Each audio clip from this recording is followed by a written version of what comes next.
دنیا کے عظیم ترین مفکر و معلم قرآن جناب علامہ غلام احمد پرویز صاحب کی شاہکار کتاب جہان فردہ، اس کا نواں باب جس کا عنوان ہے دنیاوی زندگی میں اعمال کی جزا اور سزا، پیش خدمت ہے۔ جو کچھ سابقہ باب میں اصولاً لکھا گیا ہے اسے چند الفاظ میں دہرایا جاتا ہے تاکہ بات اور نکھر کر سامنے آ جائے۔ نمبر 1، دنیا میں افراد معاشرہ کے جزو کی حیثیت سے زندگی بسر کرتے ہیں، جس کا مطلب یہ ہے کہ جہاں تک متاع زیست سے متمتع ہونے کا سوال ہے، ان کا معیار معاشرہ کے معیار کے مطابق ہوتا ہے۔ اگر معاشرہ خوشحال ہے تو افراد بھی خوشحال ہیں، اور اگر معاشرہ مصیبت میں مبتلا ہے تو افراد بھی تکلیف کی زندگی بسر کرتے ہیں۔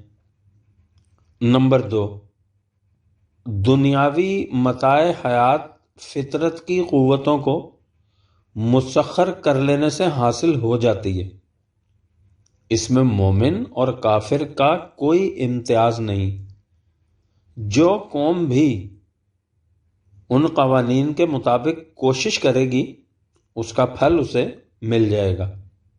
نمبر 3، لیکن جو قوم فطرت کی قوتوں کے محاصل کو مستقل اقدار کے مطابق صرف کرے گی وہ خود بھی امن و سکون سے رہے گی اور باقی دنیا بھی اطمینان کی زندگی بسر کرے گی۔ اس کے برعکس جو قوم ان اقدار سے آراز برتے گی، متاع زیست کی فراوانی کے باوجود وہ خود بھی جہنم کی زندگی بسر کرے گی، اور اس کی وجہ سے دوسری قوموں کو بھی قلبی سکون حاصل نہیں ہوگا، اور آخر الامر اس قوم کی خوشحالیاں تباہیوں میں بدل جائیں گی۔ قرآن کریم نے ان حقائق کو بڑی شرح و بسط سے بیان کیا ہے، اور زیر نظر باب بھی یہی حقائق مقابلتاً اختصار اور اجمال کے ساتھ ہمارے سامنے آئیں گے۔ اس ضمن میں اس حقیقت کا پیش نظر رکھنا ضروری ہے کہ قرآن کریم 2 قسم کے نظریات کا ذکر کرتا ہے جو ایک دوسرے کی ضد ہیں۔ ایک نظریہ زندگی یہ ہے کہ مقصود حیات فقط دنیاوی متاع و اسباب کا حصول ہے، اس میں کسی مستقل قدر کے پیش نظر رکھنے کا سوال پیدا نہیں ہوتا۔ اسے قرآن حیات الدنیا یا عاجلہ سے تعبیر کرتا ہے۔ دوسرا نظریہ زندگی یہ ہے کہ متاع حیات کے حصول اور ان کے صرف کرنے کے لیے مستقل اقدار خدابندی کو سامنے رکھا جائے۔ اسے قرآن کریم حیات آخرت سے تعبیر کرتا ہے۔ حیات آخرت کی اصطلاح سے یہ مراد نہیں کہ انسان دنیاوی مفاد کو تیاگ کر صرف آخرت کی فکر کرے۔ یہ تو نظریہ خانقاہیت ہے جس کی قرآن سختی سے مخالفت کرتا ہے۔ حیات آخرت سے مراد ہے فطرت کی قوتوں کو مسخر کر کے انہیں مستقل اقدار خداوندی کے مطابق صرف کرنا۔ قرآن کریم کی ان دونوں اصطلاحوں کو سامنے رکھ کر آگے بڑھیے۔ دنیاوی مفاد کا حصول۔ قرآن کریم میں متعدد مقامات پر اس قسم کی آیات آئی ہیں جن میں کہا گیا ہے کہ وَسَخَّرَ لَكُم مَا فِي السَّمَاوَاتِ وَمَا فِي الْأَرْضِ جَمِيعًا مِّنْهُ إِنَّ فِي ذَلِكَ لَآيَاتٍ لِقَوْمٍ يَتَفَكَّرُونَ، 45 نمبر سورت کی 13 نمبر آیت، کہ کائنات کی پستیوں اور بلندیوں میں جو کچھ ہے خدا کی طرف سے تمہارے لیے مسخر کر دیا گیا ہے۔ اس میں غور و فکر کرنے والی قوم کے لیے منزل تک پہنچنے کی بہت سی نشانیاں ہیں۔ ان آیات میں تخاطب صرف مومنین سے نہیں، تمام انسانوں سے ہے، اور مقصد یہ ہے کہ جو قوم بھی غور و فکر سے کام لے کر قوانین فطرت کا علم حاصل کر لے گی، فطرت کی قوتیں اس کے زیر تسخیر آ جائیں گی۔ سورہ بنی اسرائیل میں اس اہم حقیقت کو بڑی وضاحت سے بیان کیا گیا ہے، جہاں کہا ہے کہ من کانا یرید العاجلۃ عجلنا لہ فیہا ما نشاء لمن نرید، کہ جو قوم دنیا کے مفاد عاجلہ حاصل کرنا چاہتی ہے تو ہم اسے اپنے قانون مشیت کے مطابق، جسے ہم نے اپنے اختیار و ارادہ سے وضع کیا ہے، دنیاوی مفاد دے دیتے ہیں۔ لیکن چونکہ وہ مستقل اقدار کی پابندی نہیں کرتی، اس لیے اس کا انجام اچھا نہیں ہوتا۔ ثم جعلنا لہ جہنم یصلاھا مذموما مدحورا، سورہ بنی اسرائیل کی آیت نمبر 18، کہ وہ جہنم کی زندگی بسر کرتی ہے جس میں ذلت و خواری اس کے حصے میں آتی ہے۔ اس کے برعکس وَمَنْ أَرَادَ الْآخِرَةَ وَسَعَى لَهَا سَعْيَهَا وَهُوَ مُؤْمِنٌ فَأُولَئِكَ كَانَ سَعْيُهُمْ مَشْكُورًا، اسی سورہ بنی اسرائیل کی آیت نمبر 19، کہ جو قوم دنیاوی مفاد کے ساتھ اخروی خوشگواریاں بھی چاہتی ہے، یعنی وہ خدا کی مستقل اقدار پر ایمان رکھتی ہے اور خوشگواریوں کے حصول کے لیے پوری کوشش کرتی ہے، تو اس کی کوششیں بھرپور نتائج پیدا کر دیتی ہیں۔ اس کے بعد کہا کُلًّا نُمِدُّ ہَؤُلَاءِ وَہَؤُلَاءِ مِنْ عَطَاءِ رَبِّكَ وَمَا كَانَ عَطَاءُ رَبِّكَ مَحْظُورًا، سورہ بنی اسرائیل کی آیت نمبر 20، کہ جہاں تک دنیاوی مفاد کے حصول کا تعلق ہے، ہم دونوں گروہوں کو آگے بڑھنے کا موقع دیے جاتے ہیں کہ وہ صفحہ عرض پر خدا کی طرف سے بکھری ہوئی بخشائشوں کو حاصل کر لیں۔ اس باب میں ہم ایسا نہیں کرتے کہ ایک گروہ کے راستے میں بند لگا دیں کہ تم اس سے آگے نہیں جا سکتے، اور دوسرے گروہ کا راستہ کھلا رکھیں۔ ہم ایسا نہیں کرتے۔ انظر کیف فضلنا بعضهم علی بعض، کہ تم اقوام عالم پر نگاہ ڈال کر دیکھو کہ ہر قوم کس طرح اپنی سعی و عمل کے مطابق متاع حیات سے بہرہ یاب ہوتی چلی جاتی ہے۔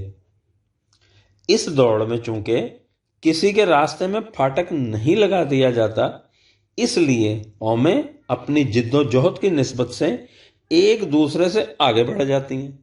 وَلَلْآخِرَةُ أَكْبَرُ دَرَجَاتٍ وَأَكْبَرُ تَفْضِيلًا، سورہ بنی اسرائیل کی آیت نمبر 21، کہ لیکن جو قوم متاع زیست کے حصول کے ساتھ مستقل اقدار پر بھی نگاہ رکھے، اس کے مدارج بہت بلند ہوتے ہیں اور حقیقی فضیلت اسی کو حاصل ہوتی ہے۔ سورہ بقرہ آیت نمبر 200 میں فَمِنَ النَّاسِ مَن يَقُولُ رَبَّنَا آتِنَا فِي الدُّنْيَا وَمَا لَهُ فِي الْآخِرَةِ مِنْ خَلَاقٍ، کہ لوگوں میں وہ بھی ہیں جن کا منتہائے مقصود صرف دنیاوی مفاد کا حصول ہوتا ہے، انہیں وہ مفاد تو مل جاتے ہیں لیکن ان کا مستقبل تاریک ہوتا ہے۔ ان کے برعکس وَمِنْهُمْ مَن يَقُولُ رَبَّنَا آتِنَا فِي الدُّنْيَا حَسَنَةً وَفِي الْآخِرَةِ حَسَنَةً وَقِنَا عَذَابَ النَّارِ، سورہ بقرہ کی آیت 201، کہ وہ لوگ بھی ہیں جن کی کوشش یہ ہوتی ہے کہ انہیں دنیاوی خوشگواریاں بھی حاصل ہو جائیں اور ان کے ساتھ اخروی سرفرازیاں بھی، اور اس طرح وہ تباہی سے بچ جائیں۔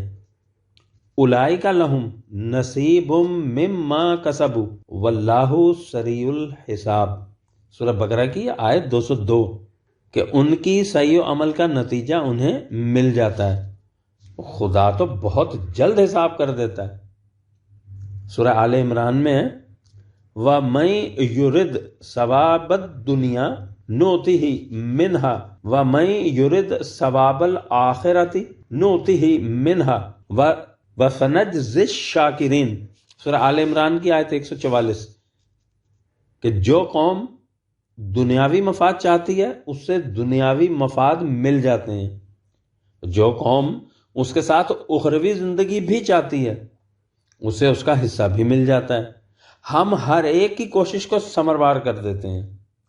اول الذکر گروہ کے حصے میں صرف مفاد عاجلہ آتے ہیں، مستقبل کی زندگی میں اس کا کوئی حصہ نہیں ہوتا، لیکن ثانی الذکر گروہ کی کیفیت یہ ہوتی ہے کہ فآتاہم اللہ ثواب الدنیا وحسن ثواب الآخرۃ واللہ یحب المحسنین، سورہ آل عمران کی آیت 147، کہ انہیں دنیا کا حصہ بھی مل جاتا ہے اور آخرت کا حصہ بھی، اس لیے کہ انہوں نے اپنی کوششوں میں عاجلہ اور آخرہ میں صحیح توازن برقرار رکھا، اور یہی روش قانون خداوندی کی روح سے مستحسن ہے۔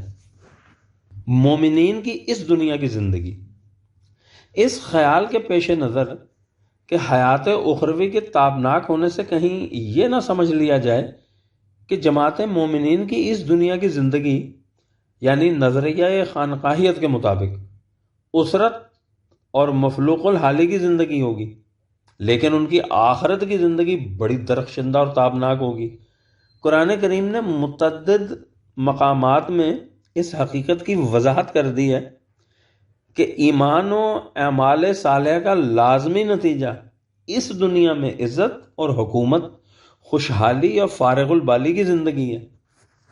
سورہ النحل آیت 97، من عمل صالحا من ذکر او انثی وہو مؤمن فلنحیینہ حیاتا طیبۃ ولنجزینہم اجرہم باحسن ما کانوا یعملون، کہ جو کوئی بھی قوانین خداوندی کی صداقت پر ایمان رکھے گا اور صلاحیت بخش کام کرے گا، وہ مرد ہو یا عورت، ہم اس کی زندگی کو بڑا ہی خوشگوار بنا دیں گے اور اسے اس کے اعمال کا نہایت عمدہ اجر دیں گے۔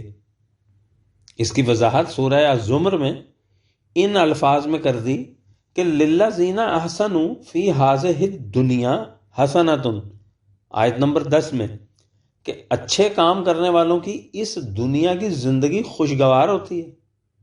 سورہ نور کی آیت 55 میں واضح الفاظ میں بتا دیا گیا ہے کہ ایمان اور اعمال صالح کا لازمی نتیجہ اس دنیا میں حکمرانی کی زندگی ہے۔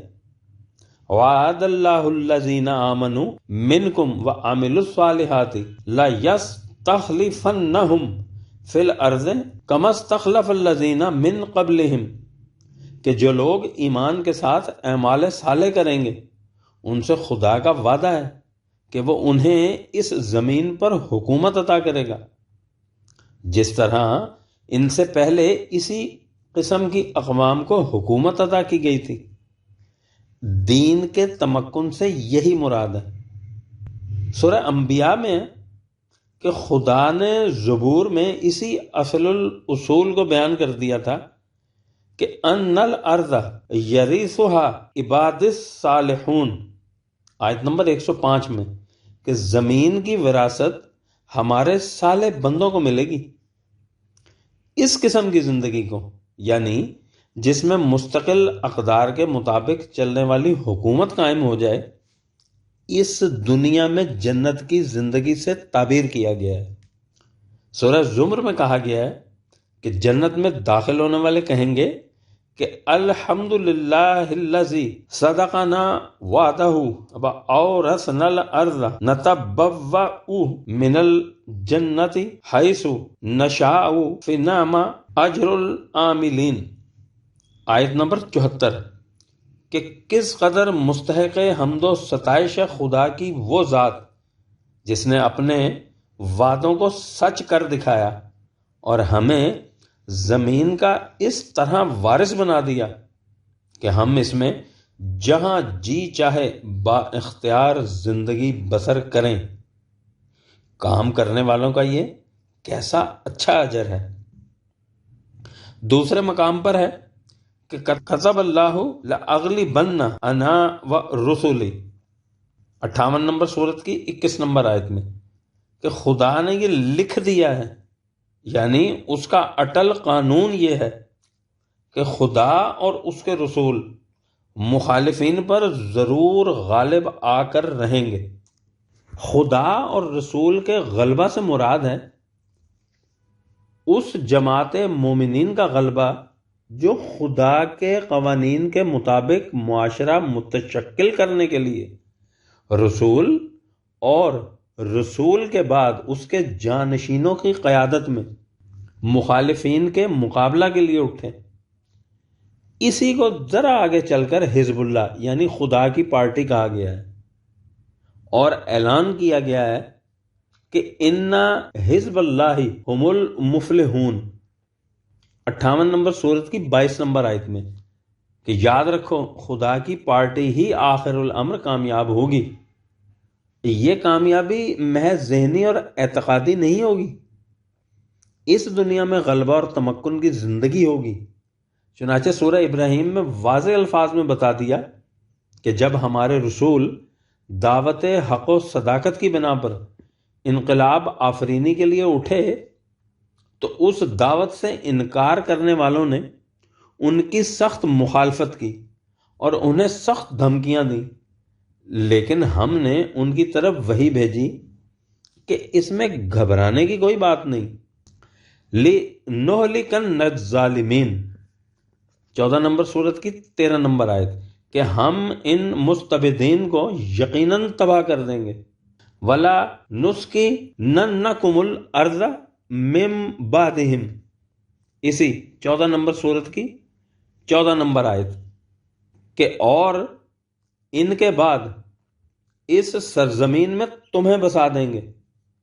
اس کی عملی مثال کے لیے ایک مقام پر بنی اسرائیل کی تاریخ سے شہادت پیش کی گئی کہ ہم نے فرعون اور اس کے جیوش و عساکر کو ان کے باغات اور باعزت مقامات سے نکال باہر کیا۔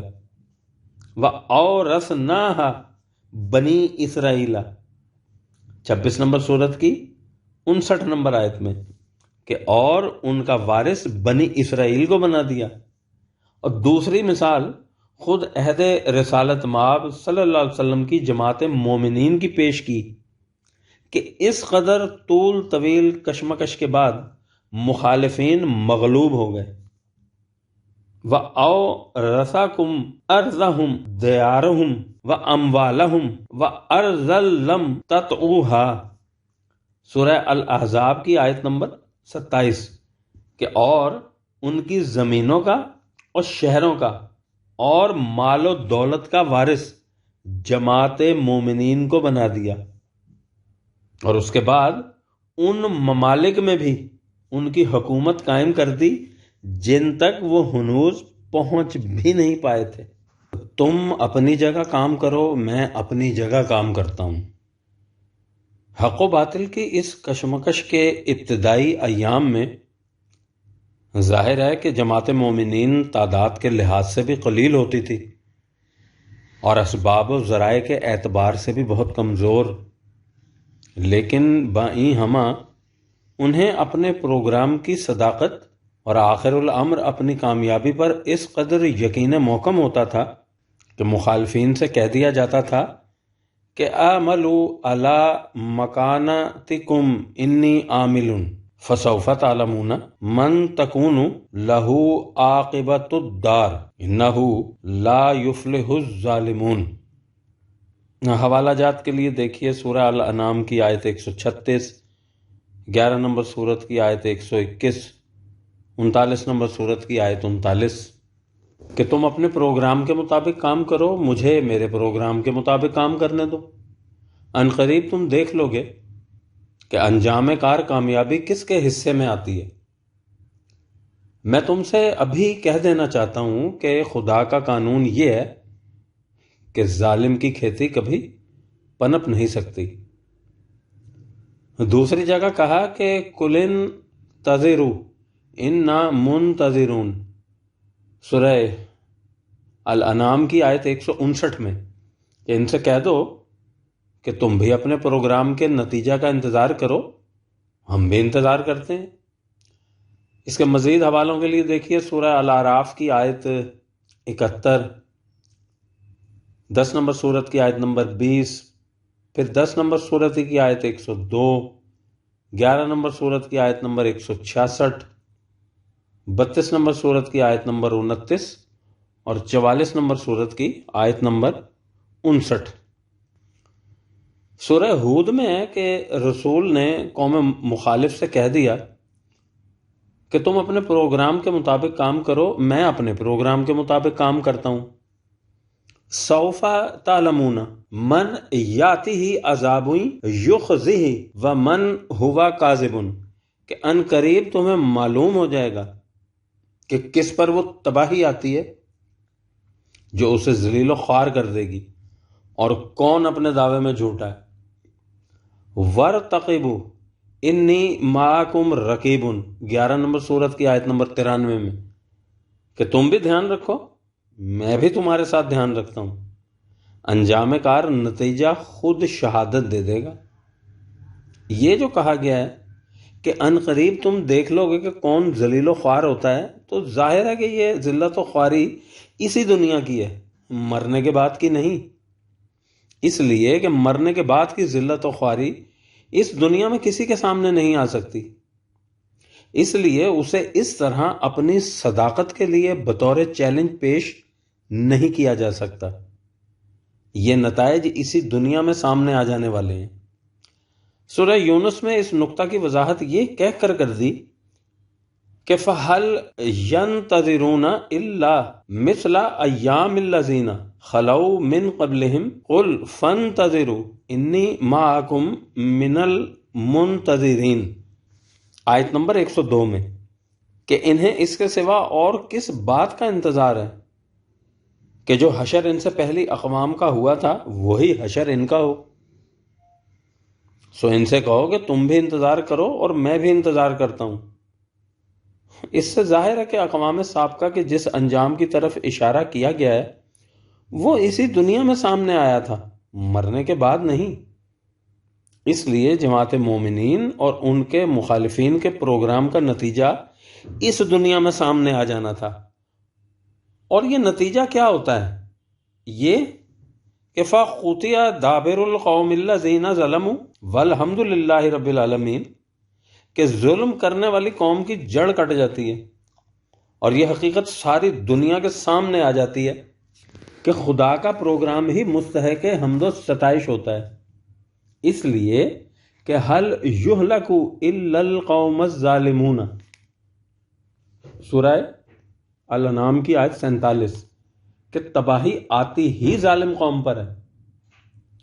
یہاں جو کچھ ہوتا ہے خدا کے قانون مکافات کی روح سے ہوتا ہے، یوں ہی دھاندلی یا اتفاق یعنی چانس سے نہیں ہو جاتا۔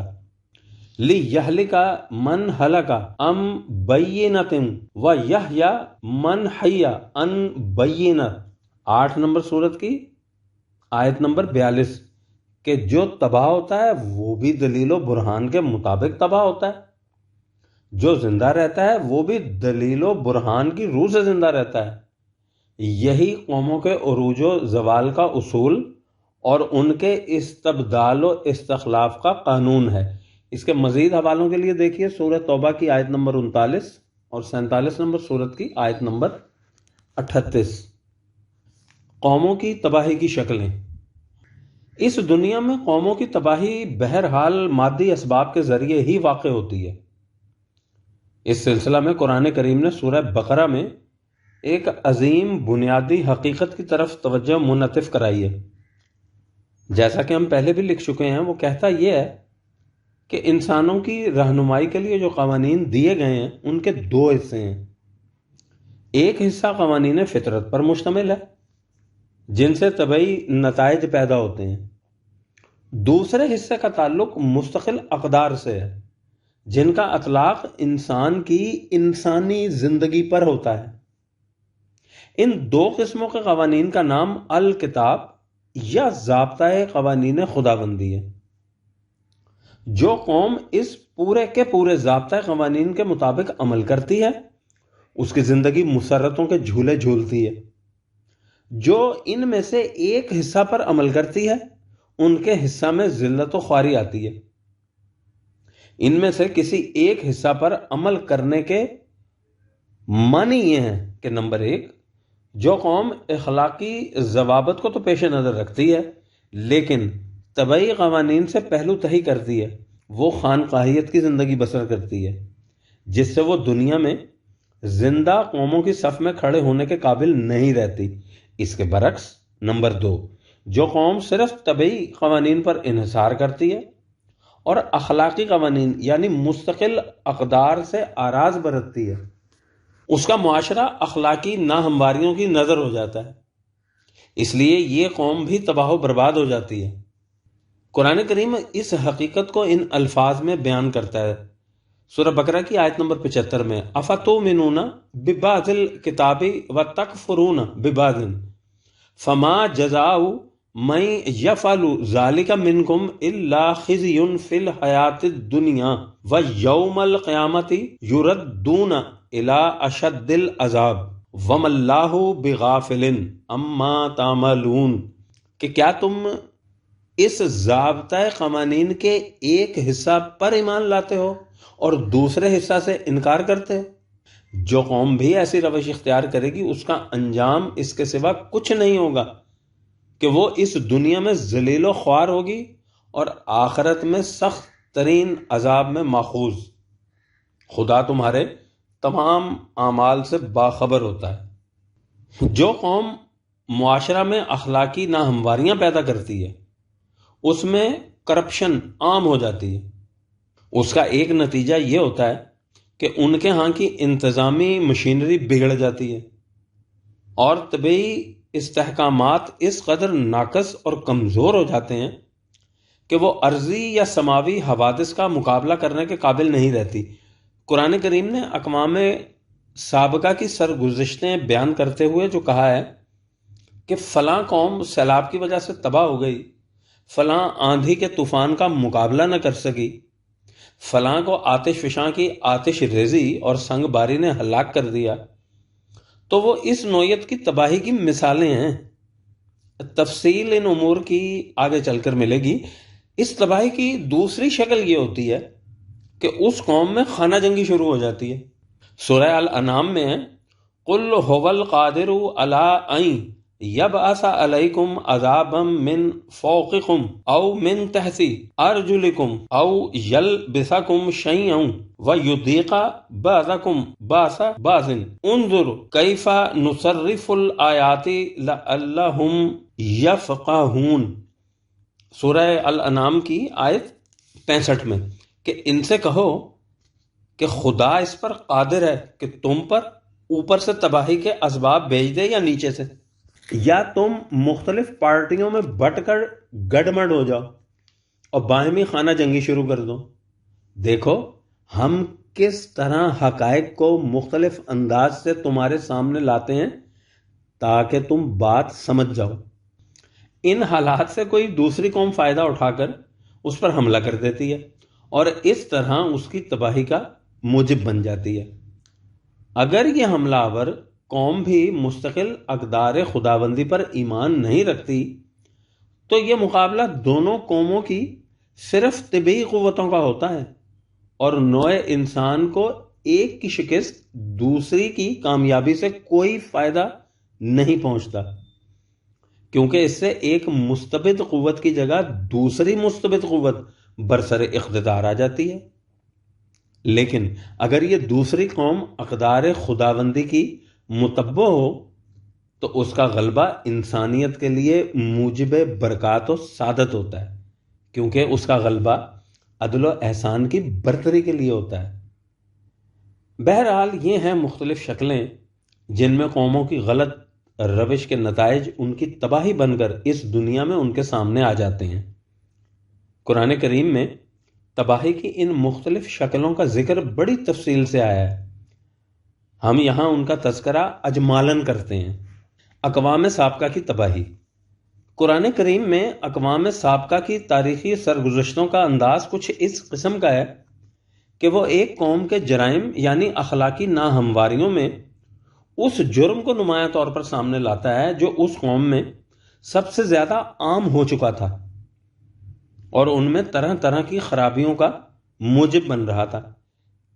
ایسے میں ان کی طرف خدا کا ایک پیغام رساں یعنی رسول آتا ہے جو انہیں ان کی اس روش کے ہلاکت آفریں نتائج سے آگاہ کر کے انہیں صحیح روش پر چلنے کی تلقین کرتا ہے۔ وہ اس کی ہدایات پر کان نہیں دھرتی اور اپنی غلط روش میں آگے ہی آگے بڑھے چلی جاتی ہے تاکہ کوئی عرضی یا سماوی حادثہ اسے تباہ کر دیتا ہے۔ بظاہر ان کے اس اخلاقی جرم اور اس حادثہ میں کوئی ربط نظر نہیں آتا، اس لیے عام طور پر یہ سمجھا جاتا ہے کہ خدا نے اس قوم کی تباہی کے لیے اس عذاب کو فوق الفطرت یعنی سپر نیچرل طریقہ سے بطور معجزہ نازل کر دیا، لیکن در حقیقت بات یہ نہیں۔ اس قوم کی اس روش اور اس تباہی میں گہرا ربط ہوتا ہے۔ اس قوم کی اخلاقی ناہمواریوں کی وجہ سے اس کے معاشرہ میں اس قدر خرابیاں عام ہو جاتی تھیں کہ وہ فطری حوادث سے محفوظ رہنے کی حفاظتی تدابیر کی طرف سے غافل اور لاپرواہ ہو جاتی تھی۔ خدا کا رسول انہیں صرف اخلاقی نصائح نہیں کرتا تھا، وہ انہیں متنبہ کرتا تھا کہ ان اخلاقی ناہمواریوں کی وجہ سے ایک تو ان کے معاشرے میں بے اطمینانی پھیل رہی ہے اور دوسرے وہ اپنی حفاظتی تدابیر کی طرف سے لاپرواہ ہو چکے ہیں۔ اس لیے اگر فطری حوادث میں سے کوئی ایک حادثہ بھی آ پہنچا تو وہ انہیں تہس نہس کر کے رکھ دے گا۔ فطری حوادث آج بھی کچھ کم نہیں ہوتے، لیکن ایک تو اس زمانے کے عام جغرافیائی حالات کی وجہ سے اور اس زمانے میں سائنٹیفک تحقیقات و ایجادات کے فقدان کے باعث یہ حوادث بڑی سخت تباہی کا موجب بن جاتے تھے۔ آج بھی جن قوموں میں معاشرتی خرابیاں عام ہو جاتی ہیں اور وہ طبعی حوادث کی روک تھام کے لیے مناسب اقدامات نہیں کرتی، اس قسم کے حوادث انہیں بری طرح تباہ کر دیتے ہیں۔ اس کے برعکس جو قومیں ان حوادث کی روک تھام کی حفاظتی تدابیر کر لیتی ہیں وہ ان کی تباہیوں سے محفوظ رہتی ہیں۔ معاشرتی خرابیوں کی وجہ سے ان کی تباہی کی شکلیں اور پیدا ہو جاتی ہیں۔ یہ تھا ربط ان اقوام کی معاشرتی خرابیوں اور خارجی حوادث سے ان کی تباہی میں۔ اس قوم کے جو افراد رسول کی باتوں کو سچا سمجھتے تھے وہ اگر اتنی قوت نہیں رکھتے تھے کہ اس قوم کے معاشرہ میں انقلاب پیدا کر دیں یا انفرادی طور پر اپنی حفاظت کا سامان کر لیں تو وہ اس حادثہ کے رونما ہو جانے سے پہلے وہاں سے کسی دوسری جگہ منتقل ہو جاتے اور وہاں اپنے معاشرہ کی تشکیل نو کر لیتے تھے۔ اسے قرآن کریم کی اصطلاح میں ہجرت کہا جاتا ہے۔ قوم نوح۔ قرآن کریم اس انداز سے قوموں کی تباہی کے تذکرہ کا سلسلہ قوم نوح سے شروع کرتا ہے۔ وہ ہمیں بتاتا ہے کہ اس قوم میں طبقاتی امتیاز اس قدر شدید ہو چکا تھا کہ دولت مند طبقہ محنت کشوں اور مزدوروں کو بڑی ذلت کی نگاہ سے دیکھتا تھا اور ان کے ساتھ اٹھنے بیٹھنے تک کو اپنے لیے باعث ذلت سمجھتا تھا۔ اس کے ساتھ ہی اس بستی کی جغرافیائی پوزیشن ایسی تھی کہ وہ نشیب میں واقع تھی اور بارش کے وقت ارد گرد کی پہاڑیوں کا پانی اس راستے سے گزرتا تھا۔ چونکہ قوم کا اوپر کا طبقہ اپنی دولت کے نشہ میں بدمست تھا، اس لیے وہ اس خطرہ کی مدافعت کے لیے کوئی حفاظتی تدبیر نہیں سوچتا تھا۔ حضرت نوح علیہ السلام ان میں پیدا ہوئے، انہوں نے قوم کی توجہ ان خرابیوں کی طرف منعطف کرائی لیکن قوم کے اوپر کے طبقہ نے ان کی سخت مخالفت کی۔ جہاں تک سیلاب کے خطرہ کا تعلق تھا، انہوں نے اس سے بھی قوم کو متنبع کیا، لیکن انہوں نے اس کی طرف دھیان ہی نہ دیا۔ وہ خطرہ اس طرح سر پر منڈلا رہا تھا کہ حضرت نوح علیہ السلام نے یعنی خدا کی بتائی ہوئی تدبیر کے مطابق ایک کشتی بنانی شروع کر دی۔ وہ لوگ اس پر بھی ان کا مذاق اڑاتے رہے، تاکہ ایک دفعہ بڑے زور کی بارش ہوئی اور ارد گرد سے پانی امنڈ کر آ گیا۔ کشتی نے حضرت نوح علیہ السلام اور ان کے ساتھیوں کو بچا لیا اور باقی بستی والے تباہ ہو گئے۔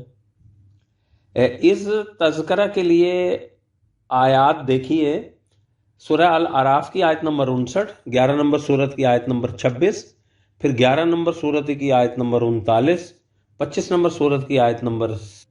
قوم عاد کے متعلق قرآن کریم نے بتایا ہے کہ وہ بڑی قوت و حشمت اور دولت و سطوت کی مالک تھی۔ سامان زیست کی فراوانیاں، وسیع و عریض محلات، مستحکم قلعے، لیکن ان کے ظلم و استبداد کا یہ عالم تھا کہ وَإِذَا بَطَشْتُمْ جَبَّارِينَ، کہ وہ اپنے پنجہ فولادی کی گرفت سے کمزوروں اور مظلوموں کی ہڈیاں توڑ ڈالا کرتے تھے۔ دولت و قوت کی فراوانی اور ظلم و استبداد کی حدود فراموشی سے معاشرہ میں جو خرابیاں پیدا ہو سکتی تھیں وہ ظاہر ہے۔ حضرت ہود علیہ السلام نے 1000 کوشش کی کہ وہ اپنی غلط روش کو چھوڑ کر قوانین خداوندی کی محکومی اختیار کر لیں، لیکن انہوں نے ان کی ایک نہ سنی اور خرابیاں بڑھتی اور حفاظتی تدابیر کی طرف سے غفلت اور لاپرواہی عام ہوتی چلی گئی۔ ایک دفعہ آندھی کا ایسا خطرناک طوفان آیا کہ اس نے ہفتہ بھر تک اس علاقہ کو اپنی لپیٹ میں لیے رکھا اور یوں وہ قوم تباہ ہو گئی۔ دولت و قوت کے نشہ نے ان کو ایسا اندھا اور بہرا کر دیا تھا کہ ان کی عقل و فکر ان کے کسی کام نہ آ سکی۔ قرآن کریم ان کی تباہی کا تذکرہ کرنے کے بعد نبی اکرم صلی اللہ علیہ وسلم کے مخالفین کو مخاطب کر کے کہتا ہے کہ وَلَقَدْ مَكَّنَّاهُمْ فِي مَا مَكَّنَّاكُمْ فِيهِ وَجَعَلْنَا لَهُمْ سَمْعًا وَأَبْصَارًا وَأَفْئِدَةً فَمَا أَغْنَىٰ عَنْهُمْ سَمْعُهُمْ وَلَا أَبْصَارُهُمْ وَلَا أَفْئِدَتُهُمْ مِنْ شَيْءٍ إِذْ كَانُوا يَجْحَدُونَ بِآيَاتِ اللَّهِ وَحَاقَ بِهِم مَّا كَانُوا بِهِ يَسْتَهْزِئُونَ، کہ ہم نے انہیں ملک میں اس قدر قوت اور تمکن عطا کر رکھا تھا کہ ایسی قوت و تمکن تمہیں بھی نصیب نہیں۔ انہیں دیکھنے، سننے، سمجھنے، سوچنے کی ساری صلاحیتیں حاصل تھیں، لیکن چونکہ انہوں نے قوانین خداوندی کے خلاف روش اختیار کر رکھی تھی، اس لیے ان کی یہ صلاحیتیں سب بیکار ہو کر رہ گئیں، اور جس تباہی کے ذکر تک کی وہ ہنسی اڑایا کرتے تھے اس نے انہیں چاروں طرف سے گھیر لیا۔ قوم سمود قوم عاد کے بعد قوم سمود کا تذکرہ ہمارے سامنے آتا ہے۔ اس زمانے میں معیشت کا بیشتر دار و مدار غلہ بانی یعنی مویشی پالنے پر تھا۔ یہ مویشی چراگاہوں میں چرتے اور چشموں سے پانی پیتے تھے، لیکن قوم کے ذی قوت و اقتدار طبقہ نے ان چراگاہوں اور چشموں پر ذاتی قبضہ جما رکھا تھا، جس کا نتیجہ یہ تھا کہ کمزور اور غریبوں کے مویشیوں کو نہ پیٹ بھرنے کو چارہ ملتا تھا، نہ پینے کو پانی۔ حضرت صالح علیہ السلام نے ان کی توجہ ان خرابیوں کی طرف منعطف کرائی اور ان سے کہا کہ لا تعثوا فی الارض مفسدین، کہ خدا کی زمین خدا کی مخلوق کے لیے یکساں طور پر کھلی رہنے دو اور اس قسم کی ناہمواریاں مت پیدا کرو۔ ان ناہمواریوں کا ایک نتیجہ یہ ہے کہ اوپر کا طبقہ بلا محنت و مشقت امیر سے امیر تر ہوتا چلا جا رہا ہے، اور دولت کی فراوانی نے انہیں ایسا بدمست کر دیا ہے کہ وہ ملک کی رفاہی تدابیر کی طرف سے مدہوش ہو چکے ہیں، اور نیچے کا طبقہ اپنی مصیبتوں سے اس قدر پریشان ہے کہ اسے کسی دوسری طرف دھیان دینے کی فرصت ہی نہیں۔ تمہارے علاقے میں آئے دن زلزلے آتے رہتے ہیں، اگر تم نے حفاظتی تدابیر اختیار نہ کی تو تم تباہ ہو جاؤ گے۔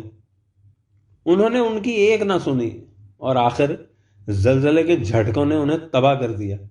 حضرت صالح علیہ السلام اور ان کے ساتھی اس سے قبل یعنی حضرت ہود علیہ السلام کی طرح ہی کسی محفوظ علاقے کی طرف منتقل ہو چکے تھے۔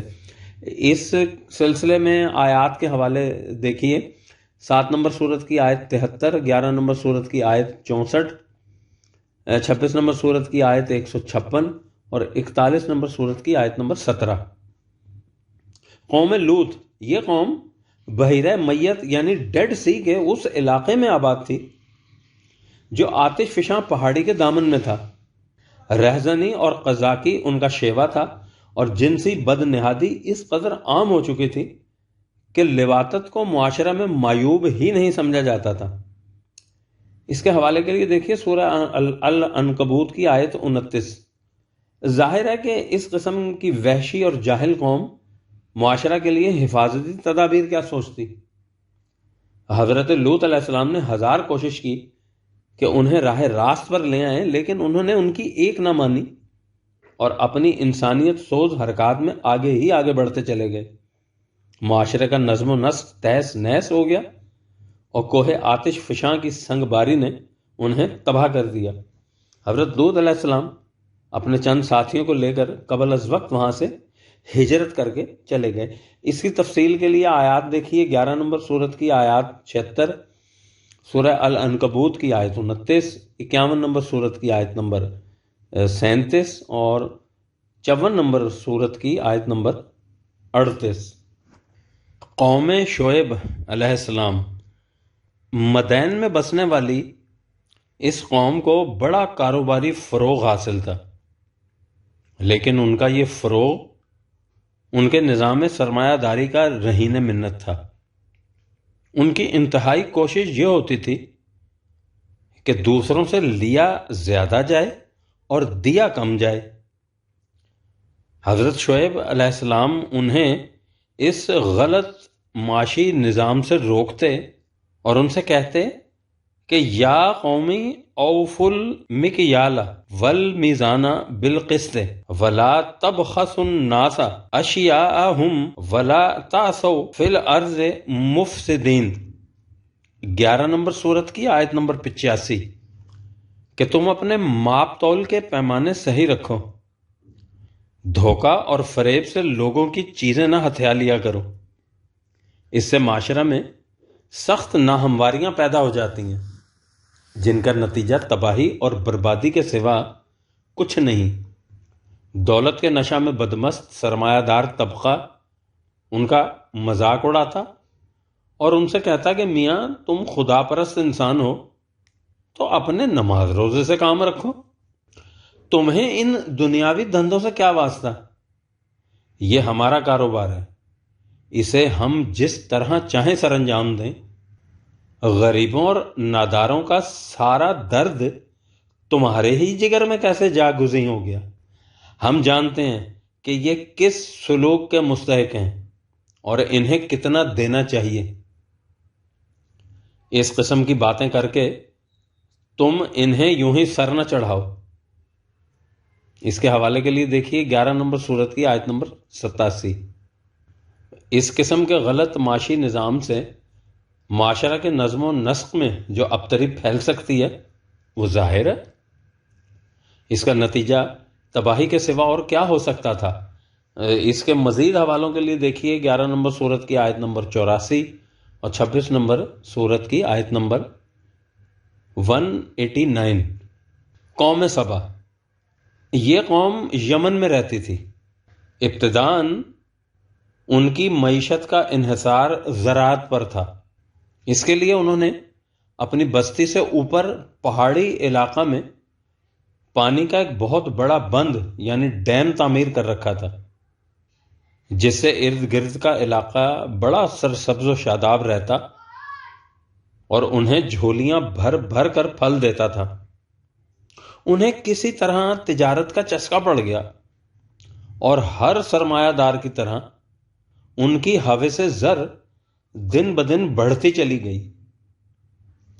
دولت سمیٹنے کی اس مسابقت یعنی ریس میں یہ اس قدر منہمک ہوئے کہ ملک کا نظم و نسق تباہ ہوتا چلا گیا، بند میں شگاف پڑنے شروع ہو گئے، لیکن ان کی طرف کسی نے توجہ نہ دی۔ چنانچہ ایک سال اس کے سامنے کی دیوار جو ٹوٹی ہے تو ان کی بستیاں اور سارا علاقہ خس و خاشاک کی طرح بہہ گیا۔ ذالک جزیناہم بما کفروا، کہ انہوں نے جو غلط روش اختیار کی تھی تو یہ اس کا نتیجہ تھا۔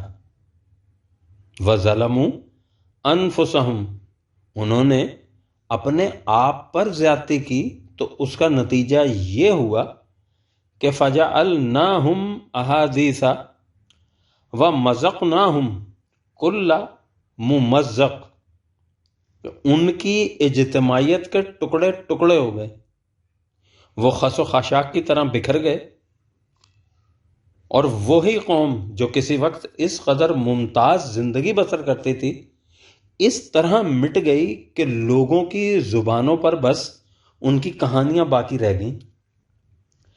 ان آیات کے حوالوں کے لیے بالترتیب 34 نمبر سورت کی آیات 16، 17، 18 اور 19 ملاحظہ فرمائیں۔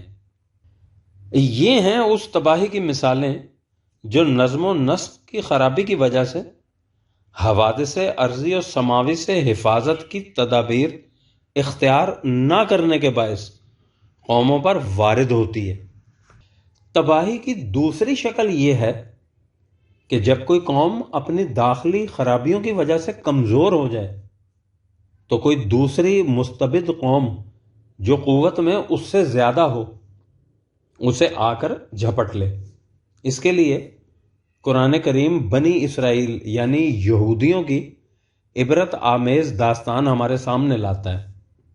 وہ سب سے پہلے ان کی قومی زندگی کے اس گوشے کا تذکرہ کرتا ہے جس میں وہ فرعونہ مصر کی محکومی میں ذلت کے دن گزارتے تھے۔ اسے بھی قرآن کریم نے عذاب قرار دیا ہے۔ چنانچہ جب حضرت موسیٰ علیہ السلام فرعون کے دربار میں گئے ہیں تو اس نے ان کی ابتدائی زندگی کو سامنے لا کر اپنے احسانات گنوانے شروع کیے۔ اس پر حضرت موسیٰ علیہ السلام نے جواب میں ایک ہی بات کہی، اور وہ یہ وَتِلْكَ نِعْمَةٌ تَمُنُّهَا عَلَيَّ أَنْ عَبَّدْتَ بَنِي اسرائیل، 26 نمبر سورت کی آیت نمبر 22، کہ تمہاری سب سے بڑی نعمت جس کا تو مجھ پر احسان جتلاتا ہے یہ ہے کہ تو نے بنی اسرائیل کو اپنی محکومیت کے شکنجے میں جکڑ رکھا ہے۔ اس کے برعکس اس قوم پر خدا کی طرف سے جو احسان ہونے والا تھا وہ یہ تھا کہ اسے فرعون کی محکومی سے نجات دلا کر وارث حکومت و سلطنت بنا دیا جائے۔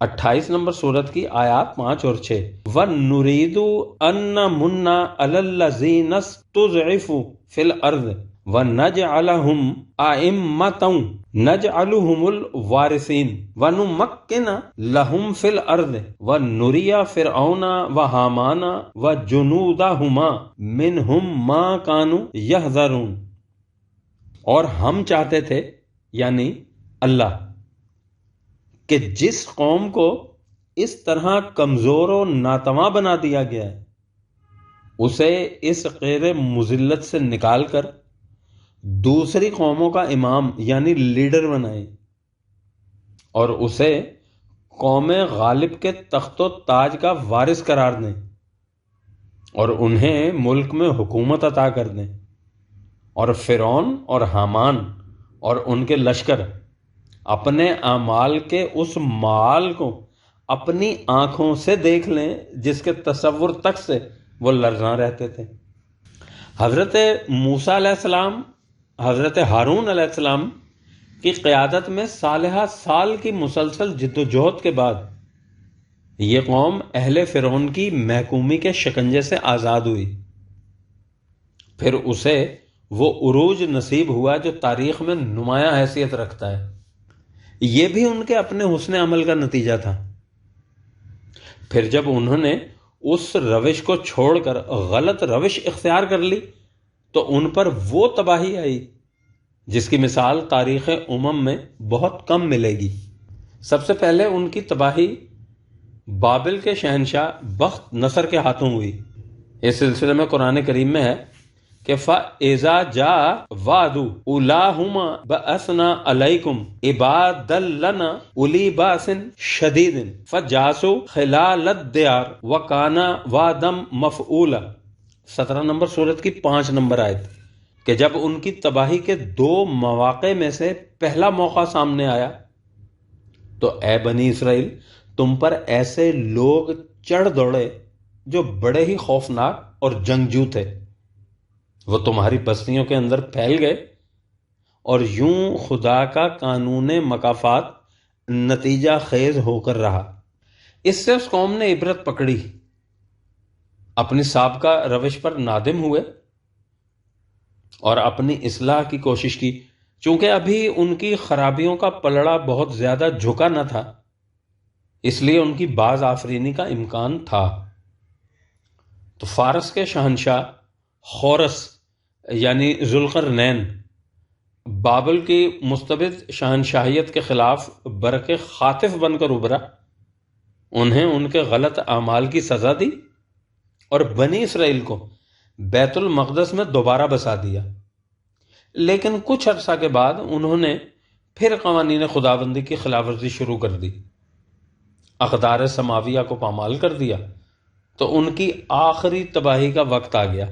قرآن کریم کے الفاظ میں فَإِذَا جَاءَ وَعْدُ الْآخِرَةِ لِيَسُوءَ وُجُوهَكُمْ وَلِيَدْخُلُوا الْمَسْجِدَ كَمَا دَخَلُوهُ أَوَّلَ مَرَّةٍ وَلِيُتَبِّرُوا مَا عَلَوْا تَتْبِيرًا۔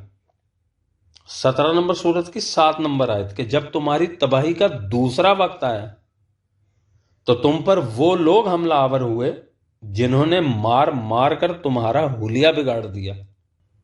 انہوں نے ہیکل میں داخل ہو کر اسے اسی طرح تباہ و برباد کر دیا جس طرح پہلے حملہ آوروں نے کیا تھا، اور جو کچھ سامنے نظر آیا اسے توڑ پھوڑ کر رکھ دیا۔ بنی اسرائیل کی اس تباہی کی ابتدا پامپئی یعنی رومی کے ہاتھوں ہوئی اور ٹائٹس کی یورش سے اختتام تک پہنچ گئی۔ قرآن کریم نے بڑی تفصیل سے ان جرائم کو گنایا ہے جن کا نتیجہ اس قوم کا یہ عبرت انگیز انجام تھا۔ اس کے بعد ان کی حالت یہ ہو گئی کہ ضربت علیہم الذلۃ اینما ثقفوا، سورہ آل عمران کی آیت نمبر 111 کہ وہ جہاں گئے ذلت و محکومی سایہ کی طرح ان کے ساتھ چپکی رہی۔ اِنَّ فِي ذَلِكَ لَعِبْرَةً لِمَنْ يَخْشَىٰ، 79 نمبر سورت کی آیت نمبر 26 کہ اقوام سابقہ کی ان تاریخی یادداشتوں میں ان لوگوں کے لیے 100,000 سامان عبرت ہے جو قوانین خداوندی کی خلاف ورزی کے تباہ کن نتائج سے خائف رہتے ہیں۔ بنی اسرائیل کا یہ انجام قوموں کی تباہی کی دوسری شکل ہے، جس میں زیادہ قوت والی قوم کمزور قوم کو تباہ و برباد کر دیتی ہے۔ قوموں کی تباہی کی تیسری شکل یہ ہے کہ غلط روش پر چلنے والی قوم کے مقابلہ میں ایک ایسی قوم کھڑی ہو جائے جو مستقل اقدار کی علم بردار ہو اور دنیا میں عدل و احسان کا نظام قائم کرنے کے لیے مصروف سعی و عمل، اسے حق و باطل کی کشمکش یا 2 متخالف نظریات زندگی یعنی آئیڈیالوجیز کی جنگ کہا جائے گا۔ اس کشمکش کے دوران یہ ہو سکتا ہے کہ حق کی علم بردار جماعت کی عارضی طور پر پسپائی ہو جائے، لیکن اگر وہ استقامت سے کام لے گی تو اپنے سے 10 گنا زیادہ طاقتور دشمن پر بھی کامیابی حاصل کر لے گی۔ اس کے حوالے کے لیے دیکھیے 8 نمبر سورت کی آیت نمبر 65۔ یاد رہے کہ اس جنگ میں حق کی حامی جماعت کو بھی پوری قوت فراہم کرنی ہوگی، اسی 8 نمبر سورت کی آیت نمبر 60۔ اور ان کی کامیابی ان کی اپنی جد و جہد کا نتیجہ ہوگی، جسے نصرت خداوندی یا تائید غیبی کہا جاتا ہے۔ وہ یہی ہوتی ہے کہ اپنے مقصد کے مبنی برحق و صداقت ہونے پر یقین محکم۔ اس تمام جد و جہد میں اخلاقی اقدار کی پوری نگہداشت ان میں ایسا محکم کریکٹر پیدا کر دیتی ہے جو مادی قوتوں کی کمی کا ایک حد تک ازالہ کر دیتی ہے۔ اس کے ساتھ ہی تسلسل حیات پر ایمان، یعنی اس حقیقت پر یقین محکم کہ موت کے ساتھ زندگی کا خاتمہ نہیں ہو جاتا، ہم مرنے کے بعد بھی زندہ رہتے ہیں، اور وہ زندگی موجودہ زندگی کے مقابلہ میں کہیں زیادہ حسین و تابناک ہوگی۔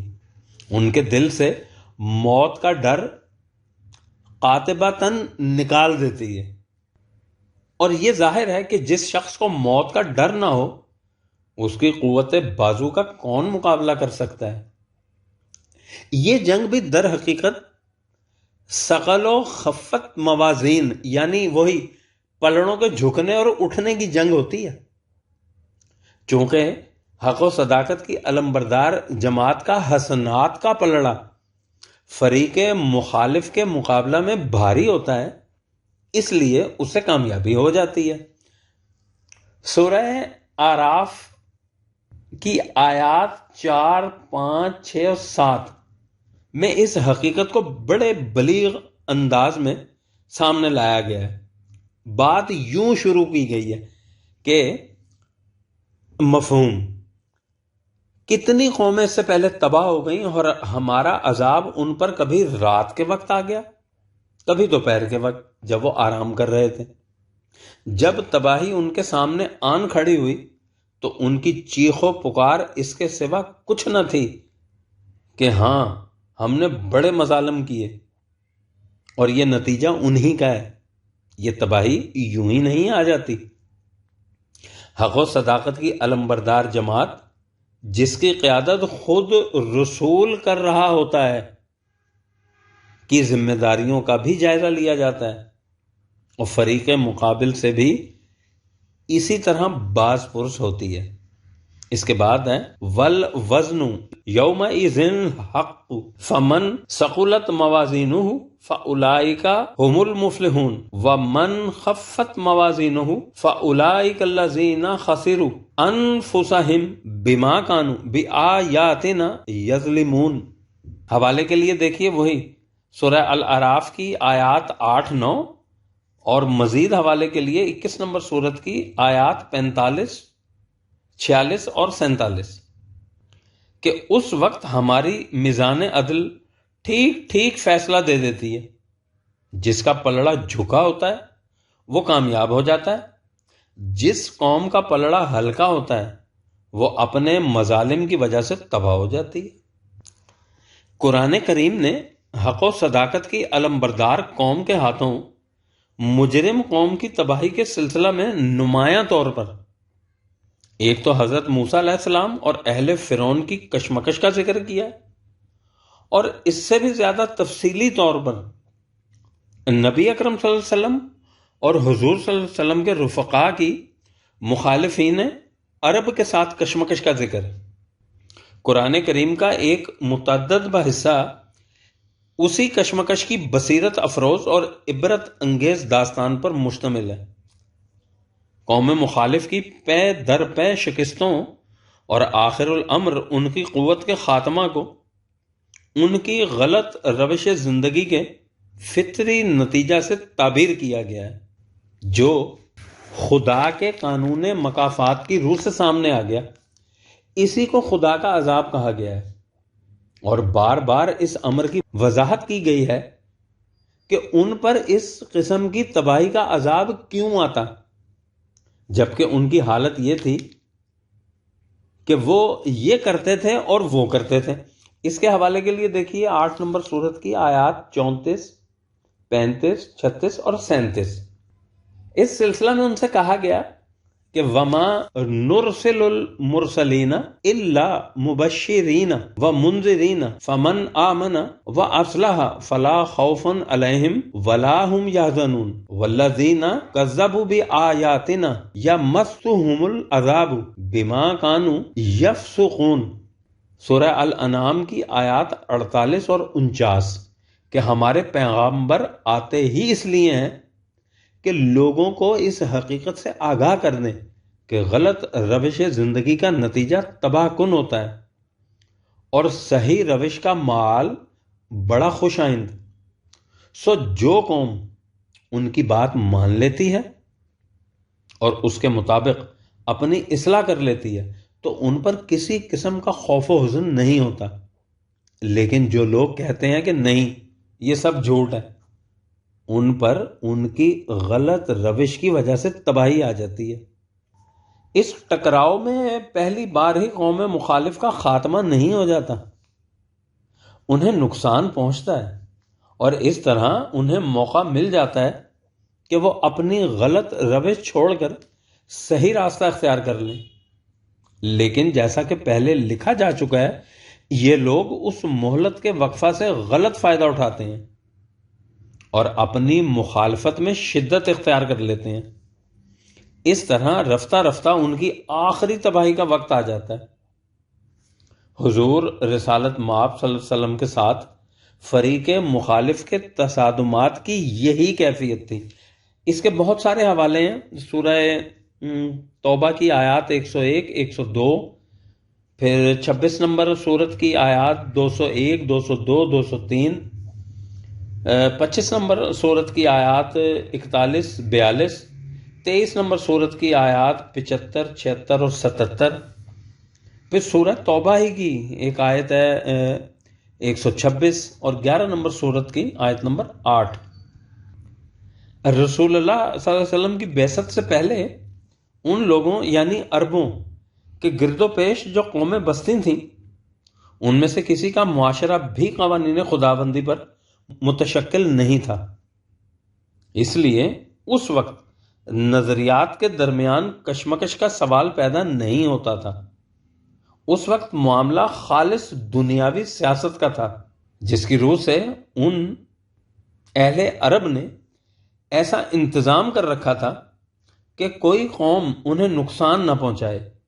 لیکن ظہور اسلام کے بعد تصادم نظریات کا تھا، اس کے لیے ضروری تھا کہ انہیں پہلے واضح طور پر بتا دیا جاتا کہ صحیح روش کون سی ہے اور غلط کون سی، پھر انہیں اس کا موقع دیا جاتا کہ وہ اپنی غلط روش کو چھوڑ کر صحیح روش اختیار کر لیں۔ ایسا کیا گیا اور کافی لمبے عرصہ تک کیا گیا۔ جماعت مومنین کی مکی زندگی اسی تبلیغ و تبیین حقیقت کے لیے وقف رہی، لیکن اس کے باوجود جب انہوں نے اپنی غلط روش کو نہ چھوڑا بلکہ اپنی مخالفت میں اور متشدد ہوتے گئے تو پھر ان کی تباہی کا آغاز ہو گیا۔ بدر کی جنگ سے فتح مکہ تک کا عرصہ اس پروگرام کی دوسری کڑی تھی۔ یہ ہے مقصود ان آیات سے جن میں کہا گیا ہے کہ جب تک کسی بستی میں رسول نہیں بھیج دیا جاتا اس کی تباہی نہیں ہوتی، یعنی ان پر تباہی کی یہ تیسری شکل وارد نہیں ہوتی۔ وما کننا معذبین حتی نبعث رسولا، 17 نمبر سورت کی آیت نمبر 15 میں، کہ ہم کسی بستی کو اس طرح تباہ نہیں کرتے جب تک وہاں اپنا پیغامبر نہ بھیج دیں۔ دوسری جگہ ہے ذالک ان لم یکن ربک مہلک القری بظلم واہلها غافلون، سورہ الانعام کی آیت نمبر 132، کہ یہ پیغامبر اس لیے بھیجے جاتے تھے کہ خدا کا قانون یہ ہے کہ کسی بستی کو اس طرح تباہ نہ کر دیا جائے کہ انہیں معلوم ہی نہ ہو کہ صحیح راہ کون سی ہے۔ اس بات کے مزید حوالے کے لیے دیکھیے 26 نمبر سورت کی آیت نمبر 208۔ اسی اصول کے مطابق رسول اللہ صلی اللہ علیہ وسلم سے کہا گیا کہ وَلَوْ أَنَّا أَهْلَكْنَاهُمْ بِعَذَابٍ مِّن قَبْلِهِ لَقَالُوا رَبَّنَا لَوْلَا أَرْسَلْتَ إِلَيْنَا رَسُولًا فَنَتَّبِعَ آيَاتِكَ مِّن قَبْلِ أَن نَّذِلَّ وَنَخْزَىٰ قُلْ كُلٌّ مُّتَرَبِّصٌ فَتَرَبَّصُوا فَسَتَعْلَمُونَ مَنْ أَصْحَابُ الصِّرَاطِ السَّوِيِّ وَمَنِ اهْتَدَىٰ۔ 20 نمبر سورت کی آیات 134 اور 35 کہ اگر ہم اس قوم کو تمہاری بعثت سے پہلے ہی تباہ کر دیتے تو ان کا یہ کہنا حق بجانب ہوتا کہ ہماری طرف کوئی پیغمبر کیوں نہ بھیجا تاکہ ہم تیرے قوانین کا اتباع کر لیتے اور اس طرح اس ذلت و خواری سے بچ جاتے۔ لہذا اے رسول تم طبیان حقیقت کے بعد دیکھو کہ یہ لوگ کون سی روش اختیار کرتے ہیں۔ اس کے بعد بات واضح طور پر سامنے آ جائے گی کہ کون غلط راستے پر چلتا رہتا ہے اور کون صحیح راہ اختیار کر لیتا ہے۔ رسول اس طرح دونوں راستوں کی وضاحت کرتا چلا جاتا ہے اور بات کچھ ایسی مشکل نہیں ہوتی کہ سمجھ میں نہ آ سکے، لیکن چونکہ قوم کے صحیح روش اختیار کرنے سے اس طبقہ کے مفاد پر زد پڑتی ہے جو دوسروں کی محنت کی کمائی پر عیش کی زندگی بسر کرتے ہیں، اس لیے وہ یعنی مترفین اس دعوت کی مخالفت کرتے ہیں۔ انہیں اپنی دولت کی افراط اور اپنے جتھے کی کثرت پر اس قدر ناز ہوتا ہے کہ وہ حق و صداقت کی اس کمزور سی جماعت کو خاطر ہی میں نہیں لاتے۔ یہ بات 34 نمبر سورت کی آیات 34 اور 35 میں کہی گئی ہے۔ وہ سمجھتے یہی ہیں کہ یہ تصادم محض طبعی قوتوں کا ہے، اس لیے یہ بات ان کے تصور میں بھی نہیں آتی کہ ہم اس قدر قوتوں کے مالک اس کمزور جماعت کے ہاتھوں شکست کھا جائیں گے۔ وہ اپنی دولت کے نشہ میں بدمست اور اپنے مفادات کے تحفظ کی جد و جہد میں مدہوش یہ سمجھ ہی نہیں پاتے، بلکہ یوں کہیے کہ ایسا سمجھنا ہی نہیں چاہتے کہ اس تصادم میں شکست و فتح کے معیار بدل گئے ہیں۔ اب صورت یہ ہو گئی ہے کہ وما اموالکم ولا اولادکم باللتی تقربکم عندنا زلفا الی من آمن وعمل صالحا فاولئک لهم جزاء الضعف بما عملوا وهم فی الغرفات آمنون والذین یسعون فی آیاتنا معاجزین اولئک فی العذاب محضرون۔ یہ 34 نمبر سورت کی آیات 37 اور 38 اور اسی بات کے مزید حوالے کے لیے 57 نمبر سورت کی آیات 14، 15، 16 اور 17 بھی دیکھیے کہ فتح و کامرانی کا مدار مال و دولت کی فراوانی اور جتھ اور افراد خاندان کی کثرت پر نہیں، اس کا مدار اس پر ہے کہ خدا کے قوانین کی صداقت پر کس کا یقین محکم ہے اور کون ان کے مطابق اپنے اندر زندہ رہنے کی صلاحیت پیدا کر لیتا ہے۔ جو ایسا کرے گا اسے عام اندازوں کے مقابلہ میں دگنی کامیابیاں حاصل ہوں گی۔ ان کے برعکس جو لوگ قوانین خداوندی کی مخالفت کریں گے اور انہیں بے بس کر دینے کی سعی لا حاصل میں اپنی توانائیاں ضائع کریں گے، ان کے سامنے تباہی آن کھڑی ہوگی۔ قرآن کریم میں اقوام عالم کے سلسلہ میں جہاں ہوا یحیی و یمیتو کا ذکر آیا ہے، یعنی 44 نمبر سورت کی آیت نمبر 8 میں، تو اس سے مراد یہی ہے کہ قوموں کی موت اور زندگی کا فیصلہ خدا کے قانون مکافات کے مطابق ہوتا ہے۔ یہ ہے قوموں کی تباہی کی تیسری شکل، یعنی غلط روش پر چلنے والی قوم کی تباہی۔ اس قوم کے ہاتھوں جو حق و صداقت کا نظام قائم کرنے کے لیے کارزار حیات میں آئے، اسے بھی خدا نے عذاب سے تعبیر کیا ہے۔ جنگ بدر میں قریش کی عبرت آموز شکست کے سلسلے میں کہا کہ ذالک بأنہم شاقوا اللہ ورسولہ ومن یشاقق اللہ ورسولہ فإن اللہ شدید العقاب ذالکم فذوقوہ وأن للکافرین عذاب النار۔ 8 نمبر سورت کی آیات 13 اور 14 کہ یہ اس لیے ہوا کہ یہ لوگ حق و صداقت پر مبنی نظام کے قیام کی مخالفت کرتے تھے، اور یہ کچھ انہی کے ہاتھوں مختص نہیں، جو لوگ بھی ایسا کریں گے ان کا انجام ایسا ہی ہوگا۔ ان سے کہو کہ یہ ہے عذاب یعنی تباہی جس سے تمہیں متنبع کیا جاتا تھا، سو اب تم اس کا مزہ چکھو اور اپنی آنکھوں سے دیکھ لو کہ حق و صداقت کی مخالفت کرنے والوں پر کس طرح عذاب النار آتا ہے۔ ضمناً یہاں یہ بھی دیکھیے کہ عذاب النار یا جہنم کے متعلق عام تصور یہ ہے کہ اس کا تعلق صرف اخروی زندگی سے ہے، لیکن قرآن کریم کی روح سے جنت اور جہنم کا سلسلہ اس دنیا سے شروع ہو جاتا ہے۔ جو معاشرہ مستقل اقدار کے مطابق متشکل ہو جاتا ہے اس کی زندگی جنت بداماں ہوتی ہے، اور جو اس کی مخالفت کرتے ہیں وہ جہنم کے عذاب میں ماخوذ ہوتے ہیں۔ یہی وہ جہنم ارضی ہے جس میں نااہل لیڈر قوموں کو دھکیل کر لے جاتے ہیں۔ اس بات کے حوالے کے لیے 14 نمبر سورت کی آیات 28 اور 29 دیکھیے۔ ہاں تو ہم کہہ یہ رہے تھے کہ حق و صداقت کے مقابلہ میں قوم مخالف کی شکست کو خدا کا عذاب کہا گیا ہے، جو اس دنیا میں سامنے آ جاتا ہے۔ سورہ توبہ میں جماعت مومنین سے کہا گیا کہ قاتلوہم یعذبہم اللہ بایدیکم ویخزیہم وینصرکم علیہم، سورہ توبہ کی آیت نمبر 14 میں، کہ تم ان کے ساتھ جنگ کرو، خدا انہیں تمہارے ہاتھوں سے عذاب دے گا، انہیں ذلیل و خوار کرے گا، اور تمہیں ان پر کامیابی حاصل ہوگی۔ وَذَلِكَ جَزَاءُ الْكَافِرِينَ، اسی سورہ توبہ کی آیت نمبر 26 میں، کہ اور جو لوگ بھی حق و صداقت کے نظام کی مخالفت میں جنگ پر اتر آتے ہیں ان کا انجام ایسا ہی ہوا کرتا ہے۔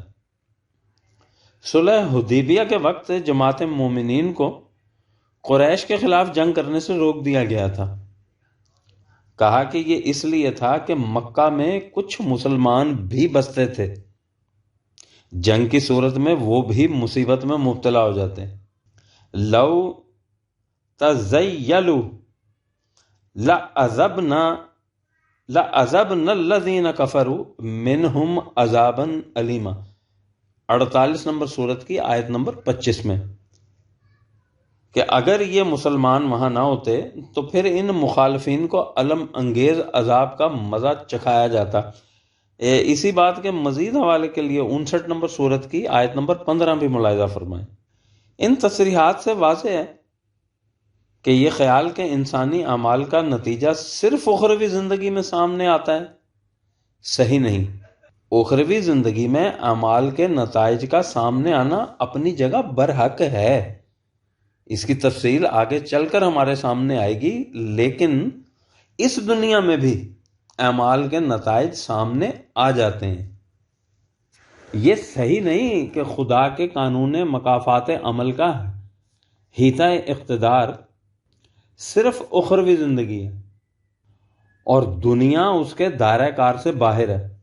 خدا کے قوانین دنیا اور آخرت دونوں میں یکساں کار فرما ہیں، البتہ اعمال کے مشہود شکل میں سامنے آنے کے لیے خود خدا کی طرف سے کچھ ضوابط مقرر ہیں۔ ان ضوابط کے مطابق ایسے اعمال بھی ہیں جن کا نتیجہ اس دنیا میں سامنے آ جاتا ہے۔ قوموں کا عروج و زوال اس کی بین مثال ہے۔ قوموں کی اجل، ہم اوپر بیان کر چکے ہیں کہ قرآن کریم نے قوموں کی موت و حیات کے لیے بھی خفت و ثقل موازین کا اصول بتایا ہے۔ اس اصول کے معنی یہ ہیں کہ جب تک کسی قوم کے تعمیری کاموں کا پلڑا بھاری رہتا ہے وہ قوم زندہ رہتی ہے، جب تخریبی امور کا پلڑا بھاری ہو جاتا ہے تو قوم پر تباہی مسلط ہو جاتی ہے۔ کبھی یہ تباہی وقتی ہوتی ہے جس میں ہنوز گنجائش ہوتی ہے کہ وہ قوم مزید تعمیری کاموں سے اس پلڑا کو جھکا لے، لیکن جب اس قوم میں اس پلڑے کے جھکانے کی صلاحیت نہیں رہتی تو وہ ہلاک ہو جاتی ہے۔ اس وقفہ کو اس قوم کی اجل کہا جاتا ہے، یعنی اس کی زندگی کے عرصہ کو بھی، اور جب اس کی ہلاکت کا وقت آ پہنچے اسے بھی اس کی اجل سے تعبیر کیا جاتا ہے۔ نہ اس سے پہلے وہ قوم ہلاک ہوتی ہے نہ اس کے بعد زندہ رہ سکتی ہے۔ اس سلسلہ میں قرآن کریم نے اصولی طور پر بتا دیا کہ لِكُلِّ أُمَّةٍ أَجَلٌ إِذَا جَاءَ أَجَلُهُمْ فَلَا يَسْتَأْخِرُونَ سَاعَةً وَلَا يَسْتَقْدِمُونَ۔ 10 نمبر سورت کی آیت نمبر 49 دیکھیے، اور مزید حوالے کے لیے 7 نمبر سورت کی آیت نمبر 34، کہ ہر قوم کی زندگی کی ایک مدت ہوتی ہے، جب وہ مدت ختم ہو جاتی ہے تو پھر اس کے خاتمہ میں ایک ثانیہ کی بھی کمی بیشی نہیں ہو سکتی۔ ایک مدت ہوتی ہے سے یہ مراد نہیں کہ یہ بات پہلے سے مقدر ہو چکی ہوتی ہے کہ فلاں قوم نے اتنا عرصہ تک زندہ رہنا ہے اور فلاں نے اتنا عرصہ۔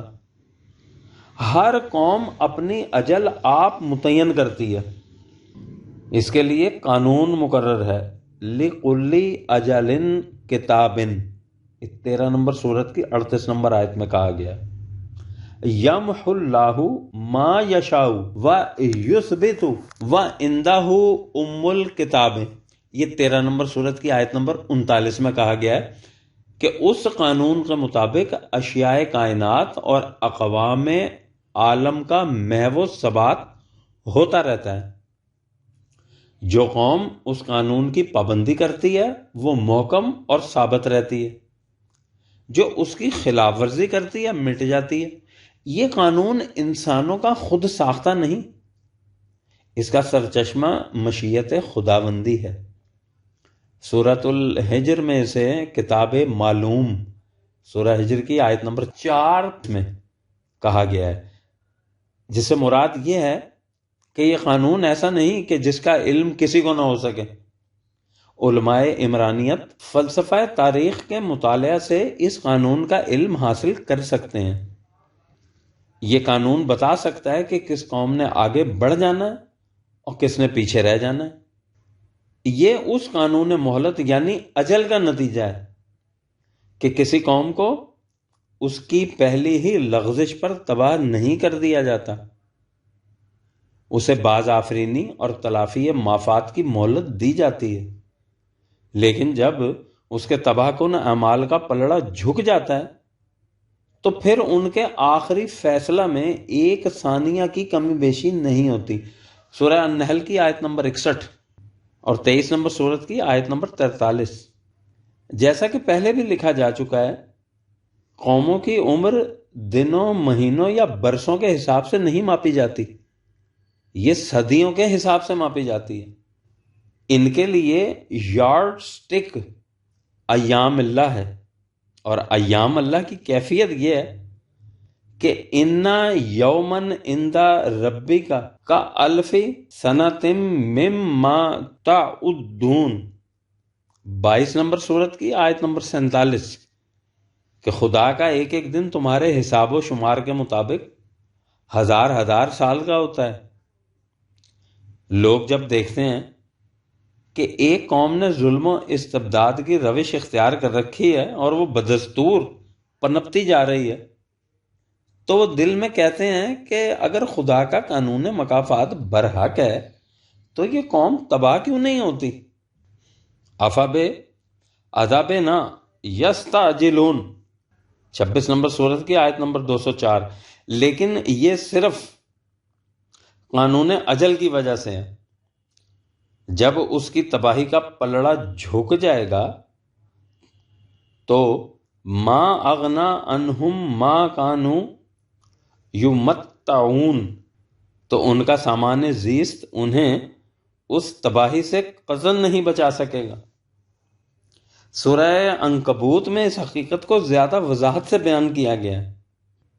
یستعجلونک بالعذاب، کہ اے رسول صلی اللہ علیہ وسلم یہ لوگ جلدی مچاتے ہیں اور تجھ سے کہتے ہیں کہ ان پر وہ تباہی کیوں نہیں آتی جس سے انہیں اس طرح دھمکایا جاتا ہے۔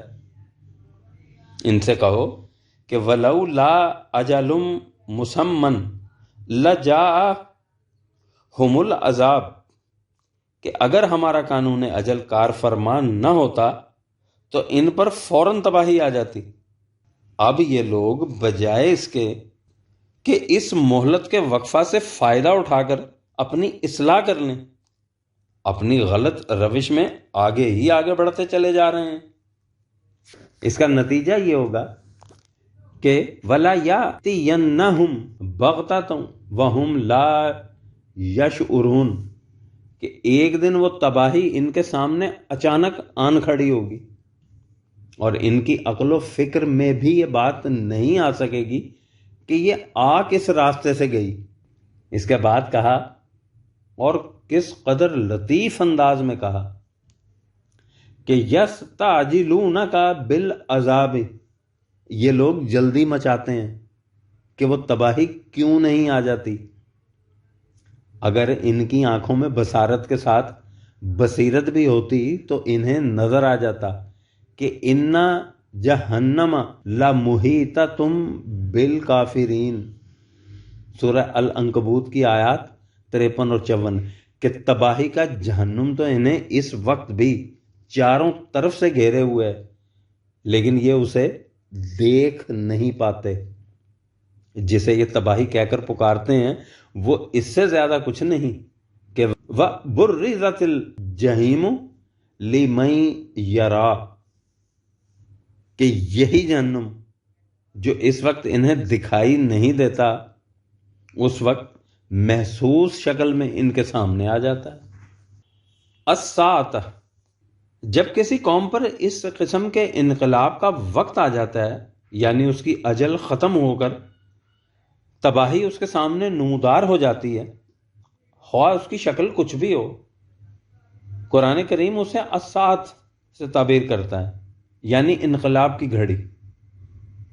ہمارے ہاں عام طور پر الساعۃ سے مراد قیامت لی جاتی ہے اور اس کا ترجمہ ہی قیامت کی گھڑی کیا جاتا ہے، لیکن قرآن کریم میں یہ اصطلاح ظہور نتائج کے وقت کے لیے آئی ہے، خواہ اس دنیا میں ہو یا بعد کی زندگی میں۔ چونکہ اس وقت ہم اعمال کے صرف انہی نتائج کا ذکر کر رہے ہیں جن میں ظہور اس دنیا میں ہو جاتا ہے، اس لیے سر دست الساعۃ کے بھی صرف اسی گوشے کو سامنے لایا جائے گا جس کا تعلق اس دنیا میں انقلاب کی گھڑی سے ہے۔ سورہ جاسیہ میں یوم تقوم الساعۃ یومئذ یخسر المبطلون، کہ جب الساعۃ سامنے آن کھڑی ہوگی تو جو لوگ حق کو چھوڑ کر باطل کی روش اختیار کیے ہوئے تھے وہ تباہ ہو جائیں گے۔ وَتَرَى كُلَّ أُمَّةٍ جَاثِيَةً، تو اس وقت دیکھے گا کہ ہر باطل پرست قوم گھٹنوں کے بل جھکی ہوئی ہوگی۔ كُلُّ أُمَّةٍ تُدْعَى إِلَى كِتَابِهَا، ہر قوم کو اس کے اعمال نامہ کی طرف بلایا جائے گا اور ان سے کہا جائے گا کہ اليوم تجزون ما کنتم تعملون، 45 نمبر سورت کی آیات 27 اور 28، کہ اب تمہارے اعمال کے بدلے کا وقت آیا ہے۔ اس سے چند آیات بعد ہے کہ الساعۃ وہ ہے جس میں وَبَدَلَهُمْ سَيِّئَاتُ مَا عَمِلُوا وَحَاقَ بِهِمْ مَا كَانُوا بِهِ يَسْتَهْزِئُونَ، 45 نمبر سورت کی 33 نمبر آیت میں، کہ ان کی غلط روش کے نتائج ابھر کر ان کے سامنے آ جائیں گے اور جس تباہی کی وہ ہنسی اڑایا کرتے تھے وہ انہیں ہر طرف سے گھیر لے گی۔ جب حضرت موسیٰ علیہ السلام کو سب سے پہلے وحی دیتے وقت کہا کہ تم فرعون کی طرف جاؤ، وہ اپنی سرکشی میں حدود فراموش ہو چکا ہے، اس سے تمہارا ٹکراؤ ہوگا، تو حضرت موسیٰ علیہ السلام کے دل میں خیال پیدا ہوا کہ فرعون کے ساتھ جو اس قدر قوت و سطوت کا مالک ہے، میرے مقابلہ کا نتیجہ کیا ہوگا؟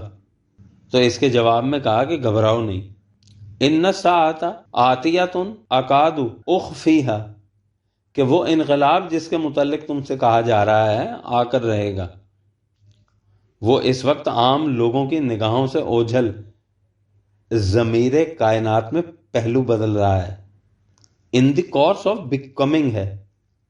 اب قانون مکافات کے مطابق وقت آ گیا ہے کہ اسے محسوس طور پر سامنے لے آیا جائے، لِتُجْزَىٰ كُلُّ نَفْسٍ بِمَا تَسْعَىٰ، 20 نمبر سورت کی آیت نمبر 15 میں، کہ تاکہ ہر ایک کو اس کے عمل کا نتیجہ مل جائے۔ خود حضور رسالت مآب صلی اللہ علیہ وسلم کی مکی زندگی کے بعد کہا گیا کہ وَإِنَّ السَّاعَةَ لَآتِيَةٌ فَاصْفَحِ الصَّفْحَ الْجَمِيلَ، 15 نمبر سورت کی آیت نمبر 75، کہ ان سے جو کچھ کہنا تھا کہا جا چکا ہے، یہ اپنی روش میں تبدیلی کرنے پر آمادہ نہیں، اس لیے اب تم ان سے حسن کارانہ انداز سے الگ ہو جاؤ، کیونکہ اس کے بعد وہ انقلاب آ جائے گا جس سے انہیں متنبہ یعنی وارن کیا جا رہا تھا۔ چنانچہ اس کے بعد حضور صلی اللہ علیہ وسلم کی مدنی زندگی میں الساعت یعنی انقلاب کی آمد شروع ہو گئی۔ اس سلسلہ میں جب اپنی ابتدائی شکستوں کے بعد مخالفین یعنی قریش نے یہ منصوبہ بنایا کہ عرب کی تمام قوتیں ایک متحدہ محاذ کی شکل میں مسلمانوں پر حملہ کر دیں، تو رسول اللہ صلی اللہ علیہ وسلم سے کہا گیا یسألک الناس عن الساعۃ، کہ یہ لوگ تجھ سے پوچھتے ہیں کہ وہ انقلاب جس کے متعلق آپ اتنے عرصہ سے کہتے چلے آ رہے ہیں کہ اسلام کا غلبہ ہوگا اور مخالفین کو پھر سامنے آنے کی ہمت نہیں ہوگی، کب آئے گا؟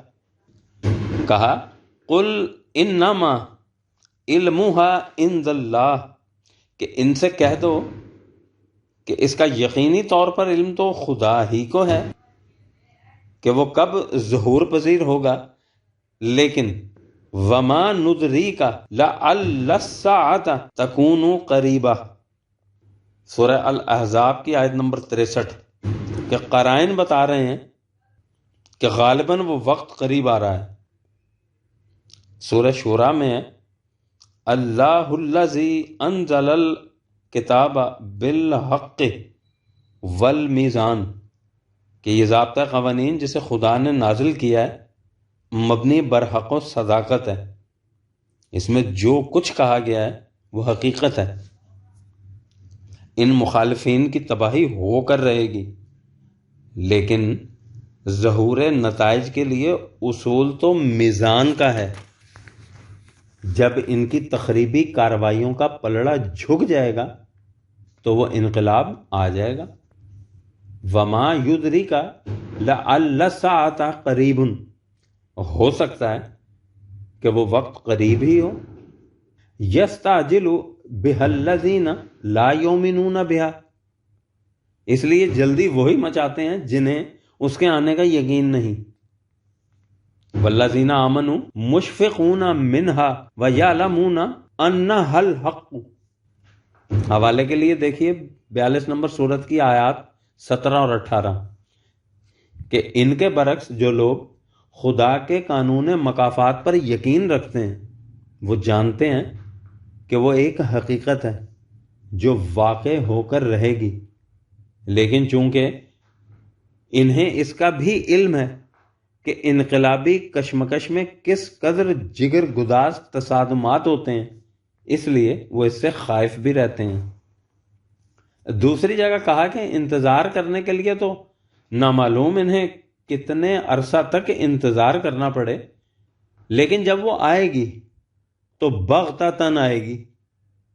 سورہ الانعام کی آیت نمبر 31 میں دیکھیے، یعنی اس طرح اچانک کہ ان کے وہم و گمان میں بھی نہ ہو۔ کہ ان کی تباہی کا وقت آ گیا ہے۔ سورہ یوسف کی ایک آیت سے مترشح ہوتا ہے کہ قوموں کی زندگی میں پہلے چھوٹے چھوٹے جھٹکے آتے رہتے ہیں تاکہ وہ ان سے عبرت پکڑیں، لیکن جب وہ اپنی اصلاح نہیں کرتے تو پھر آخر میں وہ انقلاب یعنی الساعۃ آ جاتا ہے جس سے ان کی داستان حیات کا آخری ورق الٹ جاتا ہے۔ 12 نمبر سورت کی آیت نمبر 107، سیرو فی الارض، یہی ان قوموں کا عبرت انگیز انجام ہے جس کے متعلق قرآن کریم میں متعدد مقامات پر کہا گیا ہے کہ افلم یسیروا فی الارض فینظروا کیف کان عاقبۃ الذین من قبلہم کانوا اکثر منہم واشد قوۃ وآثارا فی الارض فما اغنا عنہم ما کانوا یکسبون۔ 40 نمبر سورت کی آیت نمبر 82، کہ کیا یہ لوگ زمین میں چلے پھرے نہیں جو انہیں اقوام سابقہ کی تباہ شدہ بستیوں کے کھنڈرات سے نظر آ جاتا کہ ان سے پہلے جو قومیں گزر چکی ہیں ان کا انجام کیا ہوا تھا۔ وہ تعداد میں ان سے زیادہ تھے اور قوت و حشمت اور وسائل و ذرائع میں بھی ان سے کہیں آگے، لیکن جب ان کی غلط روش کے نتائج کا وقت آیا تو یہ چیزیں ان کے کسی بھی کام نہ آ سکیں۔ اس کے بعد کہا کہ یہ کوئی اتفاقی حادثات نہیں تھے، سنت اللہ التی قد خلت فی عبادہ وخسر ہنالک الکافرون۔ 40 نمبر سورت کی آیت نمبر 85، کہ یہ تو خدا کا اٹل قانون ہے جو شروع سے اسی طرح چلا آ رہا ہے۔ دوسری جگہ ہے کہ افلم یسیروا فی الارض فتکون لہم قلوب یعقلون بہا او اذان یسمعون بہا فانہا لا تعمی الابصار ولکن تعمی القلوب التی فی الصدور۔ 22 نمبر سورت کی آیت نمبر 46 میں، کہ کیا یہ لوگ دنیا میں چلے پھرے نہیں تاکہ ان کھنڈرات کی اینٹوں پر منقوش عبرت آموز داستانوں کو دیکھ کر ان کے دیکھنے، سننے اور سمجھنے، سوچنے کی صلاحیتیں بیدار ہو جاتی۔ انسان کے چہرے کی آنکھیں تو طبعی طور پر کام کرتی رہتی ہیں، لیکن دل کی آنکھیں جو اندھی ہو جائیں تو ان میں بینائی پیدا کرنے کے یہی طریقے ہیں۔ یہ ان کے انجام کو دیکھیں اور پھر اچھی طرح سمجھ لیں کہ یہ چیز کسی خاص زمانے اور خاص مقام سے مختص نہیں۔ وَلِلْكَافِرِينَ أَمْثَالُهَا، 47 نمبر سورت کی 10 نمبر آیت، کہ دنیا میں جو لوگ جس زمانے میں بھی مستقل اقدار خداوندی سے انکار کریں گے ان کا انجام ایسا ہی ہوگا۔ تو ان آیات سے یہ حقیقت آئینے کی طرح سامنے آ جاتی ہے کہ اقوام کے اعمال کے نتائج اس دنیا میں ان کے سامنے آ جاتے ہیں۔ اس سلسلہ میں آیات تو اور بھی بے شمار ہیں، لیکن ہم سمجھتے ہیں کہ ان کے درج کرنے کی چنداں ضرورت نہیں، اس لیے ہمیں اب آگے بڑھ جانا چاہیے۔ اور اس کے ساتھ ہی کتاب جہان فردہ کا 9 نمبر باب بھی ختم ہوا۔